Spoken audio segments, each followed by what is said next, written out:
Bueno, pues buenos días otra vez a todos y a todas. Y esta es la última clase, de momento, y esperemos que así lo sea, que voy a grabar para vosotros dentro de este contexto tan raro en el que estamos viviendo, ¿no? Quiero deciros que ha sido un placer constatar cada vez que veíais alguna de mis clases y que hacíais un comentario que os había gustado, que os parecía interesante, y eso era lo que me ayudaba a seguir trabajando, grabando, descartando un montón de grabaciones, no sabéis cuántas he borrado antes de publicarlas, hasta llegar finalmente aquí. Y espero que, aunque esto nunca va a sustituir a la enseñanza presencial, nos tenemos que ver las caras. Espero que os haya ayudado a seguir un poco con los contenidos y a aprender pues muchas cosas, aunque las repasaremos el año que viene. Bien, esta clase va sobre el arte romano, que tiene su punto. El arte romano es heredero del arte griego.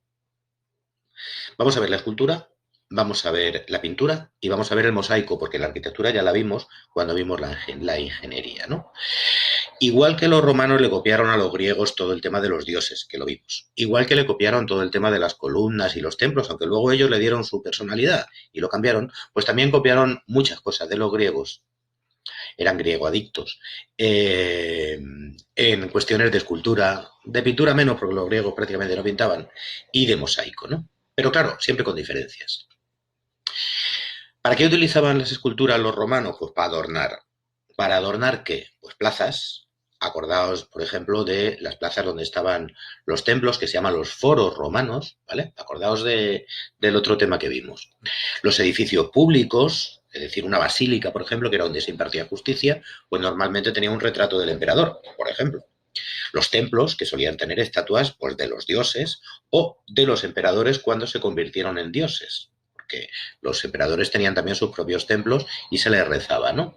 Y las casas de los ricos. Las casas de los pobres en general pues no tenían, o tenían pequeñas estatuitas o pequeñas cositas de recuerdo de dioses y tal, pero muy menor, ¿no? Las estatuas podían ser de mármol o de bronce.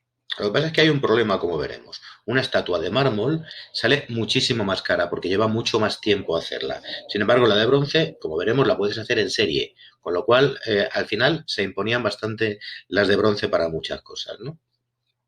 ¿Cuál es la diferencia fundamental de la escultura romana y la griega? Bueno, pues que los romanos, como siempre, son súper prácticos y las esculturas romanas son realistas. Es decir, si hay una cara en una escultura romana, no dudéis de que la persona a la que le hicieron la escultura era así. Si os acordáis, los griegos idealizaban la belleza, los romanos no, realistas. Ahora lo veremos.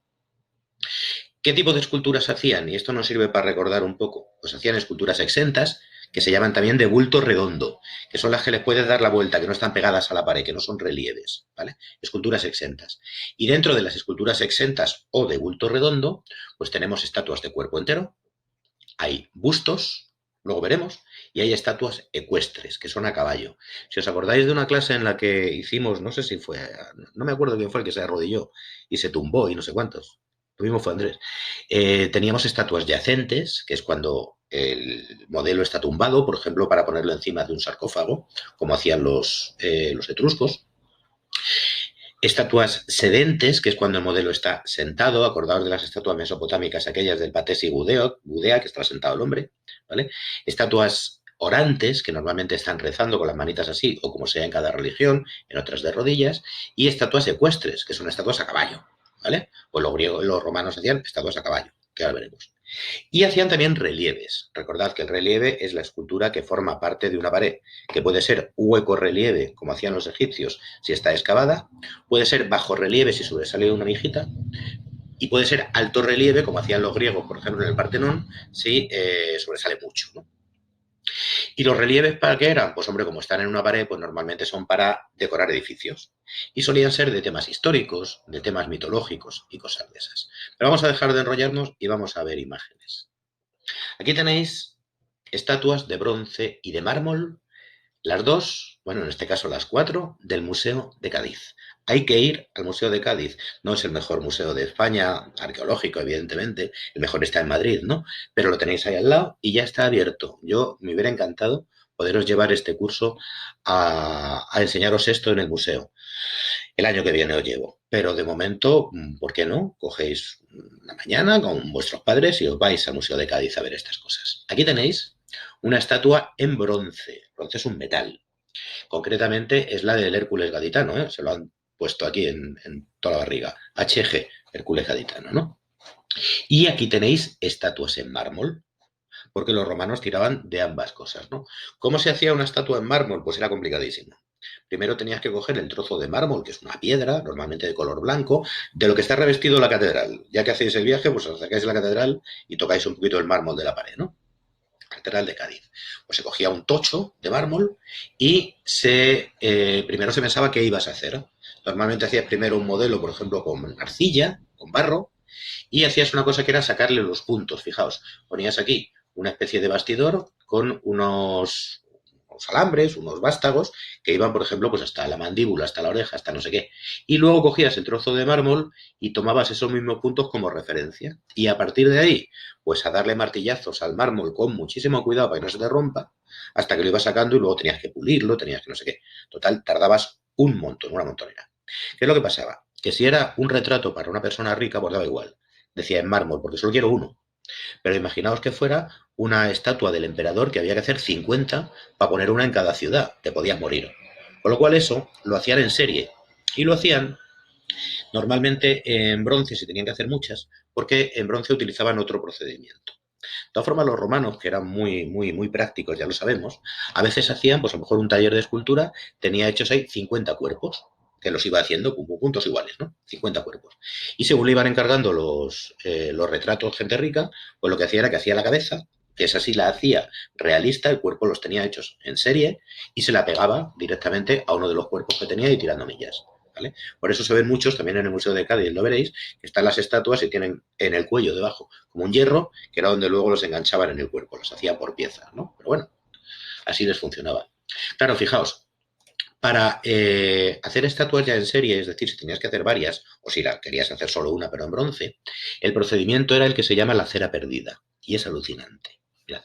Primero, se modelaba en arcilla, que es muy fácil de modelar, ¿vale? La estatua que tú querías hacer. En este caso tenemos esta de aquí, ¿vale? Ese modelo que hacías en arcilla iba a ser el negativo. Después, ¿qué hacías? El modelo de arcilla lo cubrías con yeso, con escayola, ¿vale? Lo podías haber hecho de arcilla, lo podías haber hecho de madera, normalmente de arcilla, ¿no? Lo cubrías en escayola. Y cuando la escayola estaba seca, quitabas ese molde de escayola, que lo podéis ver aquí, y te salía, te quedabas con la estatua de arcilla o la tirabas o hacías lo que te diera la gana con ella, ¿no? Pero te quedaba la impresión, te quedaba impresa en el molde, ¿vale? ¿Qué se hacía después?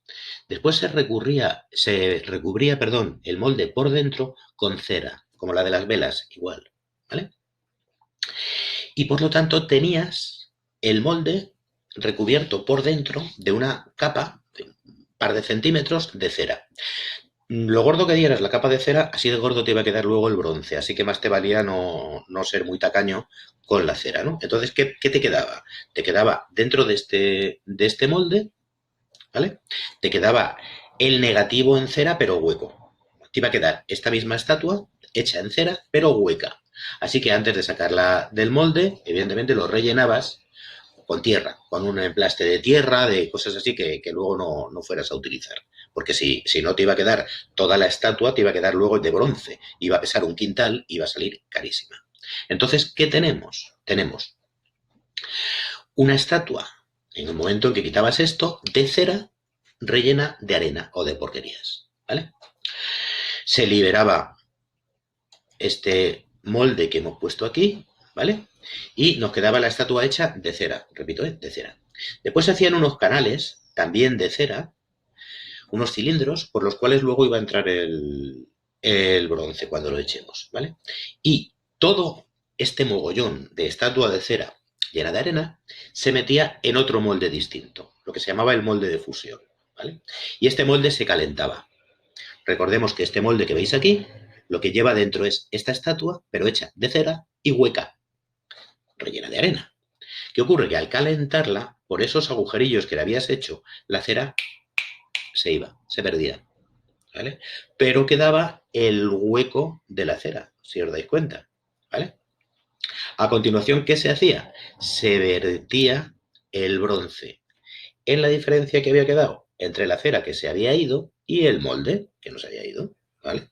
Por lo tanto, fijaos, el bronce ardiendo iba rellenando todo ese espacio, al final rompías este molde cuando se había enfriado, quitabas los canalillos estos que se habían llenado también de bronce con martillo, ¿vale?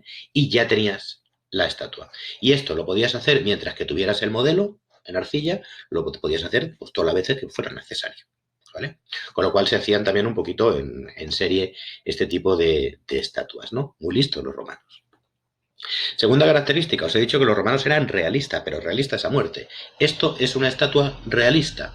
Esto es una estatua de un señor mayor que tiene la cara arrugada, que tiene ojeras, que está calvo, que en fin. Bueno, pues es como cuando te haces una foto. Intentarás que quede bien, lo más guapo posible, pero hay límites, sobre todo en el caso de este señor, ¿vale? Por lo tanto, esto es realismo, es una foto, ¿vale? O este señor al que no se han preocupado de quitarle una cosa en su cara que llama bastante la atención, porque es realista. Fijaos el pedazo de napia que tiene aquí el amigo romano, ¿vale? No, bueno, pues si el señor es así, pues la estatua se hace así, ¿no? Fijaos, si esto lo hicieran los griegos, lo harían completamente distinto. Esto es la idealización griega. Estas son estatuas griegas, ¿vale? Que como buscaban la belleza ideal, pues no había nadie que fuera así exactamente como esta, ni como este chaval. Sin embargo, los romanos son realistas, súper realistas. Bien, hemos dicho que hacían estatuas exentas de cuerpo entero. Aquí tenéis tres estatuas del mismo tío, del emperador Augusto. En apoteosis se llama Augusto como un dios, ¿vale? Augusto con la toga y con el rollo este que es el de la autoridad, digamos, mandando como senador, y Augusto como sumo pontífice, es decir, como sumo sacerdote de la religión romana, porque el emperador era el sacerdote más importante de la religión. Es el mismo tío, se ve claramente la cara, que es la misma persona, porque es realista y le han cambiado la vestimenta y la postura, ¿no? Y aquí podéis ver al mismo Augusto de general de los ejércitos, ¿vale? Con la coraza, con el manto, señalando a las tropas hacia dónde tienen que ir. Y bueno, aquí se han permitido una licencia y le han puesto aquí lo que se llama un amorcillo, que es un angelito con, de estos pequeñajos, ¿no? ¿Por qué le han puesto esto? Bueno, pues una escultura no solamente tiene que ser realista, tiene que ser bonita, tiene que no sé qué, sino que tiene que no caerse. Por lo tanto, si le ponías solamente los dos pies, sobre todo este de atrás levantado, lo podéis ver que está solamente con los deditos. Aunque le han puesto aquí algo para reforzarlo, no sé si se aprecia, si se aprecia. ¿Vale? Si le hacías solamente esto, ¿qué iba a pasar? Que al levantar el brazo para allá, la estatua se nos iba a caer. Así que había que ponerle aquí algo para que lo sujetara. Bueno, pues pones otra escultura pequeñita, una alegoría de un diosecillo ahí que le está ayudando, pero en realidad lo que está haciendo es sujetar la estatua para que no se caiga. ¿Eh? Bien, los romanos tiraban también del busto. El busto es una escultura que es solamente desde el pecho para arriba. Aquí tenéis un busto. Lo más alucinante o de las cosas más alucinantes de la escultura romana es que, claro, son 800 años de escultura prácticamente, ¿no? Y claro, como era realista, pues la moda iba cambiando, la manera de vestir iba cambiando y el peinado iba cambiando. Entonces, si podemos datar una estatua, podemos saber cómo se vestían en aquel momento. Es decir, podemos estudiar incluso cómo evolucionaba la moda entre los romanos. Y una de las grandes pilares de la moda pues era el peinado, ¿no? Y aquí vemos cómo en el momento en que se hicieron estas... Está pasando un helicóptero estas estatuas, pues el peinado de las mujeres, que estaba de moda de las mujeres de clase alta, era así. Que debía ser una pesadilla para el peluquero, pero imaginaos que era una pesadilla también para el escultor, que tenía que hacer en piedra, porque esto es de mármol, rizo tras rizo, tras rizo, tras rizo, ¿no?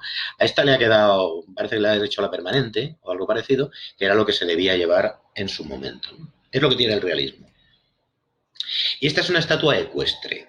Esta es una estatua ecuestre hecha en bronce, ecuestre porque va a caballo, del emperador Marco Aurelio. Esta está en Roma, prácticamente todas las que os estoy enseñando, salvo si digo que son de Cádiz, otra cosa, son de Roma, ¿no?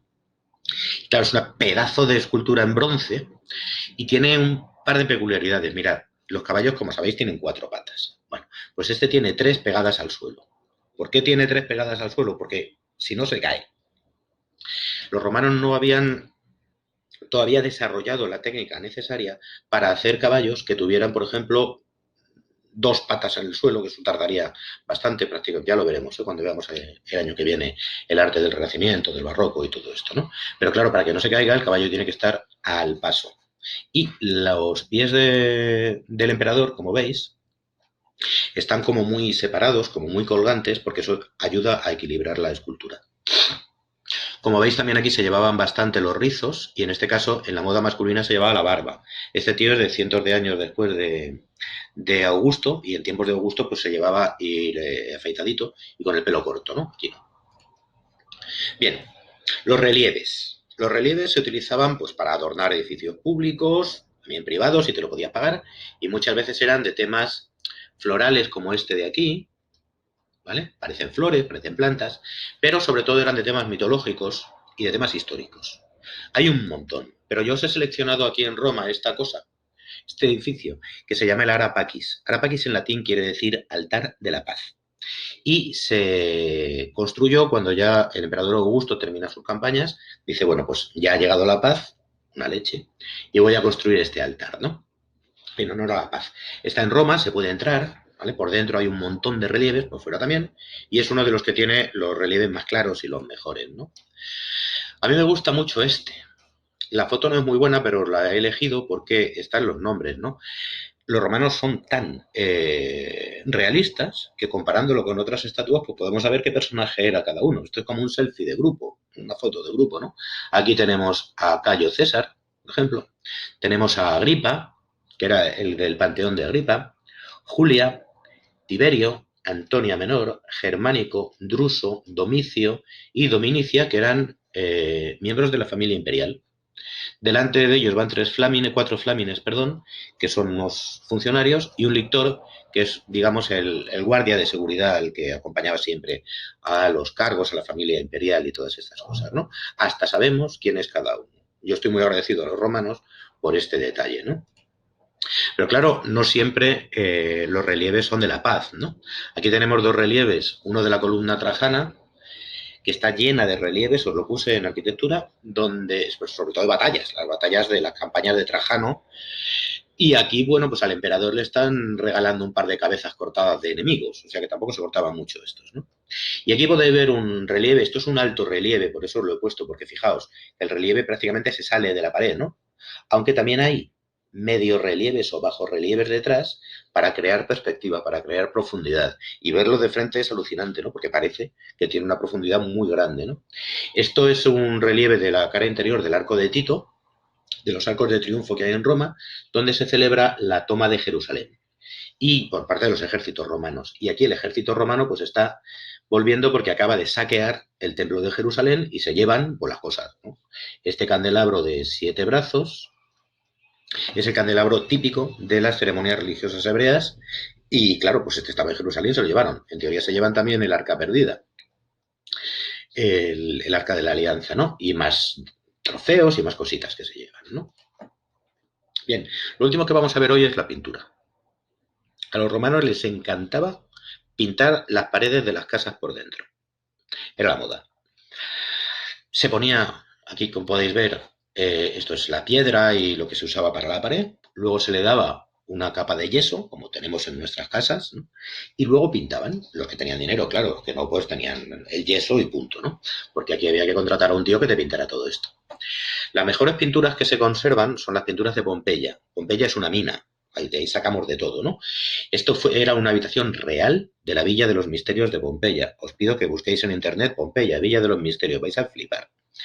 De una casa donde, como veis, hay pinturas de corte pues, mitológico, de escenas cotidianas y tal. Esto sería de una familia rica, ¿no?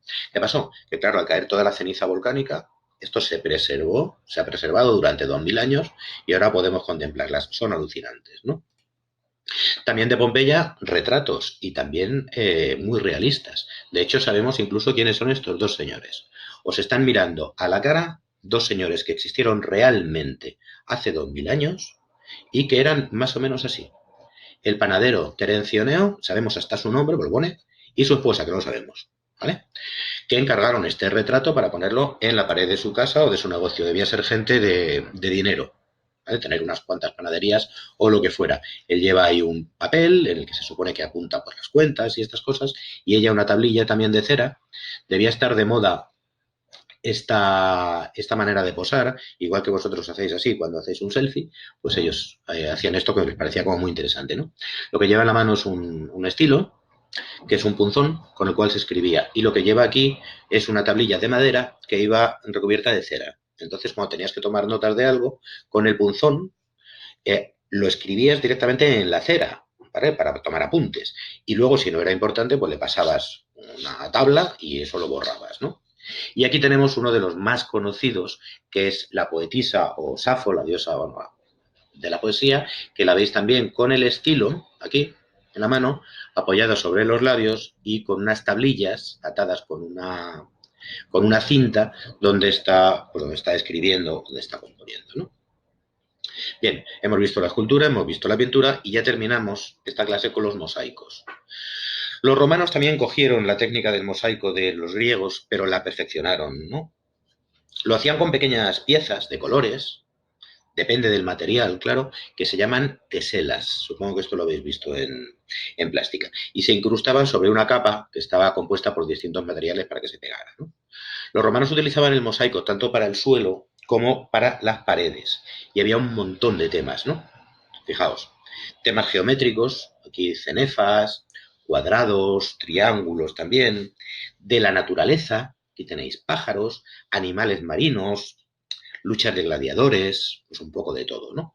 Aquí podéis ver un mosaico enorme cubriendo el suelo de un yacimiento arqueológico que está en Cádiz y que se llama Baelo Claudia, que también pues se puede ir, ¿no?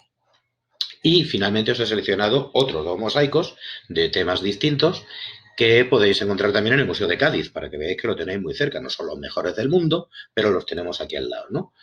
Aquí tenemos la cabeza de Medusa, si no recuerdo mal, y aquí tenemos un tritón, que es un animal mitológico que, que vive en los mares. Bien, pues esto ha sido la clase. Espero que os haya gustado. Como os he dicho, en principio es la última y espero que nos veamos muy pronto. Gracias por haber estado ahí todo este tiempo.